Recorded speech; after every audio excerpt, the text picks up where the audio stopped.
दोन्हीकडून उभे राहिल्यावर प्रचंड मताधिक्याने त्यांना आपण सगळ्यांनी विजयी केलेला हा ताजा इतिहास आपल्या समोर आहे।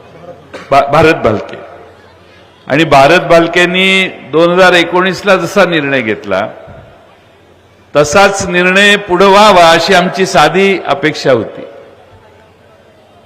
काही लोकांनी आमच्या पक्षाकडे येऊन इंटरव्ह्यू देखील दिले, जसे अनिल दादांनी दिला तसा भगीरथने देखील इंटरव्ह्यू दिलेला होता। पक्षाकडे उभा राहण्याची इच्छा व्यक्त केली, पवार साहेबांच्या समोर अर्ज पक्षाकडे केलेला होता आणि तरी देखील अचानकपणाने पक्षाचा निर्णय होण्याच्या आधी जर वेगळा निर्णय झाला, पवार साहेबांच्या निर्णयाची वाट बघायची जर कुणाला इच्छा नसेल तर त्यांना त्याची जागा दाखवण्याचे काम आपण सगळ्यांनी करायचे।